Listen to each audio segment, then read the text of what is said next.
देखिए, आज जो ये आयोजन किया, सर्वप्रथम तो मैं सभी पत्रकार बंधुओं का शुक्रिया अदा करता हूं कि मेरे आह्वान पर आप लोगों ने आकर मेरा उत्साह बढ़ाया। और ये आयोजन है, कल हमने नामांकन किया है ऑल इंडिया मजलिस इत्तेहादुल मुस्लिमीन से, धौलाना विधानसभा से। इस वक्त हमने जो है आवेदन किया है विधानसभा प्रत्याशी के रूप में। तो इसके लिए मेरी सभी पत्रकार बंधुओं से ये गुजारिश है कि वो मेरा जो ईमानदारी का मैसेज है उसको जो है पब्लिक में ज़्यादा से ज़्यादा पहुंचाएं। और जो भी कैंडिडेट है, चाहे मैं हूं, कोई और है, अगर मैंने अपने जीवन में गलत काम किए हैं तो आप मुझे भी मत बख्शो, मेरा भी दिखाइए। लेकिन अगर दूसरे कैंडिडेट हैं और उन्होंने कोई गलत काम किए हैं या गलत कर रहे हैं तो आप बिल्कुल सच्चाई दिखाइए। जैसे कि जनता के बीच में एक माहौल है कि AIMIM मुस्लिमों को अपनी वोट बताती है और मुस्लिमों की पार्टी है, तो मुस्लिमों की तो और भी पार्टियां हैं, तो मुसलमान ये पूछ रहे हैं आज के वो सिर्फ MIM को ही सपोर्ट क्यों करें, दूसरी पार्टियां भी तो उनकी जैसी हैं। देखिए पत्रकार बंधुओं, आप लोग बुरा मत मानना, मैं आपकी ही बात का जवाब दूंगा।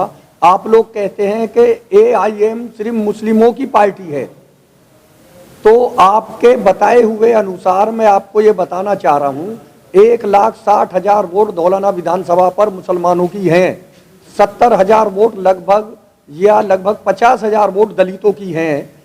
तो ये सब AIM की वोट हैं और AIM का प्रत्याशी ही यहाँ से कामयाब होगा, क्योंकि मुसलमानों के साथ किसी ने भी आज तक वफादारी का प्रयास नहीं करा। मुसलमानों के साथ हमेशा समाजवादी पार्टी ने, कांग्रेस पार्टी ने, बहुजन समाज पार्टी ने छल करने का काम किया है।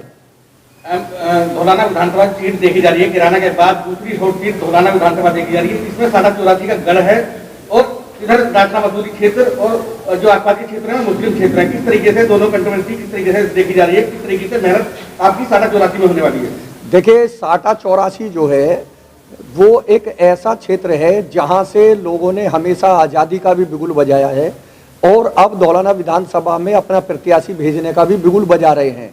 तो 84 से हमें जो है ठाकुर भाइयों से, ब्राह्मण भाइयों से, दलितों से, पंडितों से बहुत अच्छा रेस्पॉन्स मिल रहा है। और सर्व समाज की वोट इस वक्त जो है वो बैरिस्टर असदुद्दीन ओवैसी साहब के साथ हैं, क्योंकि पार्लियामेंट में खड़े होकर बैरिस्टर असदुद्दीन ओवैसी साहब ही सारी पार्टियों के, सारे समाज के, दलितों के, गरीबों के, मजदूरों की बातें करते हैं। क्या हमारे मुस्लिम कैंडिडेट हैं जो 3 यहाँ से कैंडिडेट खड़े हैं, साथ में आप भी हैं, तो लोगों का ये भी आरोप है दोनों तरफ से जो हमारा सर्वे है उसमें यहाँ से मुस्लिम क्षेत्र के जो कैंडिडेट हैं वो हिंदू क्षेत्र में नहीं जा रहे, तो हिंदू क्षेत्र के कैंडिडेट हैं वो मुस्लिम क्षेत्र में नहीं जा रहे हैं, क्या वजह है? नहीं, ऐसा गलत कह रहे हैं। देखिए कोई जा रहा या नहीं जा रहा मैं नहीं कह सकता, लेकिन मैं टोटल हिंदू क्षेत्र में जा रहा हूँ, क्योंकि मुस्लिम वोट तो मेरी है ही है भाई, उन पे मुझे मेहनत करने की जरूरत नहीं है। क्योंकि आप लोग ही ये कहते हो कि बैरिस्टर साहब जो हैं वो मुसलमानों की राजनीति करते हैं, तो मुस्लिम वोट तो मेरा है ही है। तो मैं तो अपना टोटल हिंदू भाइयों में जाके पिलखवा में, फगोता में, गालंद में, समझे, उन सब हिंदू गांवों में मैं सबसे ज्यादा मेहनत कर रहा हूं। जैसे आलमपुर है, नारायणपुर है, सपनावत है, तो मैं टोटल हिंदू भाइयों में जो है अपनी वर्करी कर रहा हूं। आपको वोट क्यों दे जनता, ये सवाल है। मुझे वोट इसलिए मैं चाहता हूं, अगर आप एज में आएंगे तो मैं सबसे कम एज का बच्चा हूं धौलाना विधानसभा का, और धौलाना विधानसभा की जनता इसी तरह से मुझे प्यार देगी जिस तरह से डासने की जनता ने हमें 2017 में अपना प्यार दिया था। और हमने जो काम डासना में किया है उस काम के आधार पे, चूंकि हमने झूठ नहीं बोला औरों की तरह, हमने काम करके दिखाया है डासने में, और हम चाहते हैं कि हम धौलाना विधानसभा में भी काम करें। तो विकास के लिए हमें धौलाना विधानसभा की जनता अपना वोट देगी, शिक्षा के लिए वोट देगी। आपका कहना है कि मुस्लिम समाज क्षेत्र है, मुस्लिम समाज अच्छी वोट देगा और हमें जीत हासिल करेंगे, लेकिन हम बात करें बसपा की, बसपा के इस बार की जो प्रत्याशी हैं बासित पठान, उनका कहना है कि अगर हम बात करते हैं धौलाना विधानसभा की तो केवल और केवल धौलाना विधानसभा बसपा के लिए है, बसपा के यहाँ जनार्दन यहाँ पर ज्यादा है। इस बारे में आपका क्या कहना है? देखिए बसपा तो यूपी के अंदर कहीं है नहीं। अब आप 2019 का इलेक्शन देख लीजिए, मात्र 10 MP जो है बहुजन समाज पार्टी के आए, और वो भी उन क्षेत्र से आए जहां मुस्लिम बहुल क्षेत्र है। उसके अलावा 2017 का रिकॉर्ड आप देख लीजिए, मात्र 19 एमएलए जीत के आए, उनमें से लगभग 9 एमएलए भग गए दूसरी पार्टियों में। तो इस वक्त बसपा का जनाधार खत्म हो चुका है। बसपा इस वक्त नहीं है, बिल्कुल भी कहीं दौड़ में नहीं है। मैं समझता हूँ शायद पूर्व यूपी के अंदर हो सकता है इस बार 10 एमएलए भी बसपा के ना आ पाए, क्योंकि दलित समाज जो है, दलित समाज टोटल हमारे साथ है बैरिस्टर असदुद्दीन ओवैसी साहब के। दोबारा विधानसभा की बात की जाए तो दोबारा विधानसभा के जो प्रत्याशी बातचीत हैं उन्होंने सीधे सीधे कहा कि 60,000 से हमारी शुरुआत होगी, 60,000 वोटों से शुरुआत की बात वो कह रहे हैं, दावेदारी की बात कर रहे हैं। तो किस तरीके से उन्हें देखिए? देखिए, आप सच्चाई दिखाइए ना भाई। जब बैरिस्टर साहब की पार्टी मुस्लिम पार्टी है तो हाजी आरिफ की शुरुआत 1,60,000 वोटों से स्टार्ट होगी, क्योंकि 1,60,000 मुस्लिम हैं, लगभग 40-50 हजार दलित हैं। वो ऑल इंडिया मजलिस को वोट देंगे, हमारे ब्राह्मण भाई देंगे, हमारे ठाकुर भाई देंगे। तो 1,60,000 पे मुस्लिम पार्टी का सिंगल प्रत्याशी हाजी आरिफ अली है, तो 1,60,000 से हमारी शुरुआत होगी। तो क्या मुद्दे लेके आप चुनाव उतर रहे इस बार? क्या क्या मुद्दे लेके? देखिए, मुद्दे बहुत सारे हैं समाज के अंदर, क्योंकि पिछली योजनाओं में जो भी एमएलए रहे हैं उन्होंने क्षेत्र के विकास के बारे में नहीं सोचा, क्षेत्र की शिक्षा के बारे में नहीं सोचा, क्षेत्र के स्वास्थ्य के बारे में नहीं सोचा। जो गरीब लोग हैं हमारी धौलाना विधानसभा में, उनके इलाज के लिए कहीं भी कोई हॉस्पिटल नहीं है। जो गरीब बच्चे हैं उनकी शिक्षा के लिए कहीं भी कोई कॉलेज नहीं है। हमारी बच्चियां गाजियाबाद जाती हैं, डिग्री कॉलेज नहीं है हमारी विधानसभा में, बहुत दूर दूर तक हमारी बच्चियां जाती हैं। तो हम शिक्षा पे, विकास पे, स्वास्थ्य पे और बेरोजगारी पर काम करेंगे। आपकी पार्टी किसी से गठबंधन करने वाली है, 2 सीटों पर लड़ना तो कोई बड़ी बात नहीं है। 403 पर जो आजाद समाज पार्टी के जो अध्यक्ष है वो उतर रहे हैं और जोगी के सामने उन्होंने उतरने का दावा कर दिया गोरखपुर के अंदर।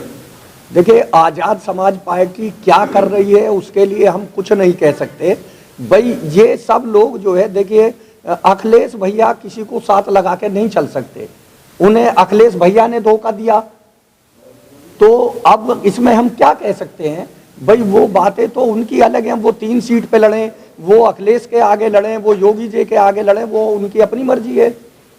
हाजी जी, आपसे बात की जाए कि जैसे धौलाना विधानसभा से यहाँ पे भारतीय जनता पार्टी से धर्मेश सिंह तोमर जो है यहाँ के प्रत्याशी हैं, उनका कहना है कि अगर उत्तर प्रदेश में सारी विधानसभाओं में से धौलाना विधानसभा की बात की जाए, सबसे ज्यादा उत्तर प्रदेश की सारी विधानसभाओं में से मैं मुस्लिम वोट सबसे ज्यादा लेकर के जाने वाला।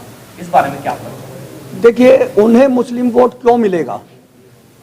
जब बीजेपी सीधी सीधी हिंदू मुस्लिम की बात करती है तो मुसलमान ने तो बीजेपी को कभी वोट दिया ही नहीं और ना मुसलमान देगा इस बार।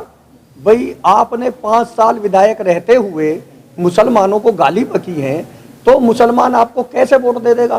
बीजेपी और एमआईएम ये दोनों पार्टियां आखिर हिंदू मुस्लिम की बात क्यों करती? देखिए, एआईएम कभी हिंदू मुस्लिम की बात नहीं करती।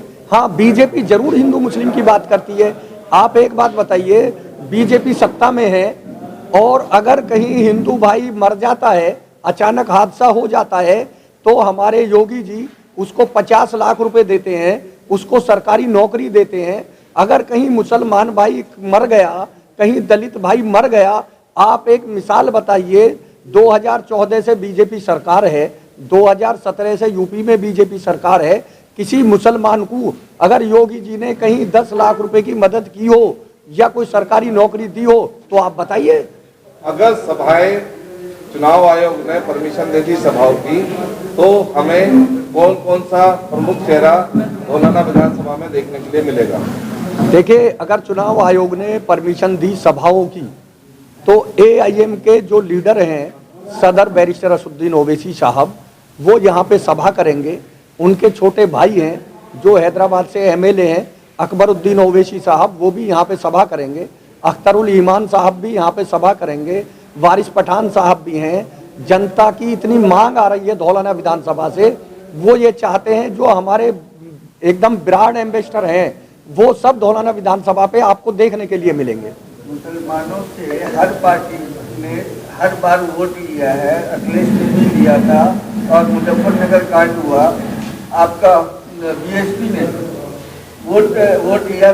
10 में से 5 तो मुस्लिम कैंडिडेट जीते एमपी में। और जब 3 तलाक की बारी आई तो बीएसपी पक्ष से गोद में चली गई बीजेपी की।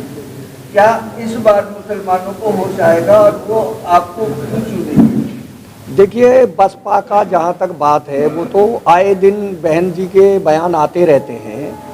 वो अभी भी एक बयान उन्होंने दिया है कि समाजवादी को हराने के लिए मैं बसपा से जो है संपर्क कर लूँगी और बसपा को जो है वोट करा दूंगी।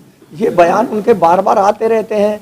तो बसपा और समाजवादी और आपकी जो है बीजेपी, ये तीनों पार्टियां एक ही सिक्के के पहलू हैं। जो बसपा तोड़ के जाता है समाजवादी में, समाजवादी तोड़ के जाता है बीजेपी में, बीजेपी से वापस आता है समाजवादी में। देखिए, जब मुजफ्फरनगर का दंगा हुआ उस वक्त 69 एमएलए सदन में मुसलमान थे। अगर उनमें से 5 एमएलए भी किसी मुस्लिम पार्टी के होते तो किसी के बाप में ताकत नहीं थी अगर मुजफ्फरनगर के अंदर दंगा करा लेते। और ये समाजवादी के सिपाही जो मुसलमान थे, जो बहुजन समाज के मुसलमान थे, कांग्रेस के मुसलमान थे, इनके मुंह में टेप लग गई। इन्होंने कभी दुख भी व्यक्त नहीं किया उस पर। धोलाना की जनता अगर आपको मौका देती है तो आपके 4 से 5 काम क्या होंगे? पहले दूसरा सवाल ये है, आपका सीधा मुकाबला। देखिए, हमारा मुकाबला बीजेपी से है। कुछ लोग बढ़ चढ़ के कहते हैं कि साहब समाजवादी से, समाजवादी को डांसने में हमारी वाइफ ने 5वें नंबर पे पहुंचाया था। और आप लोग ये उम्मीद करो, इंशाअल्लाह चाहा तो उसे 6ठे नंबर पर समाजवादी को यहाँ पे हम लोग पहुंचाएंगे। अगर धोलाना की जनता आपको मौका देती है तो 4 से 5 काम क्या होंगे धोलाना? मैंने आपको गिनवा दिए। सबसे ज्यादा हम शिक्षा पे काम करेंगे, बेरोजगारी पे करेंगे, विकास पे करेंगे, स्वास्थ्य पे काम करेंगे। अगर एमआईएम ने सीधे जीती तो अगर उसको किसी को समर्थन देना पड़ा तो उसकी प्रमुख मांगे क्या क्या रहेंगी? देखिए, ये फैसला हमारे जो लीडर हैं बैरिस्टर असदुद्दीन ओवैसी साहब, इस फैसले को वो लेंगे और ये बाद की बात है। अभी तो आप लोग सिर्फ ये बातें करिए कि यहाँ धौलाना विधानसभा में जो है एआईएम का परचम लहराने वाला है, क्योंकि इस वक्त जो है यहाँ बैरिस्टर असदुद्दीन ओवैसी साहब की लहर चल रही है।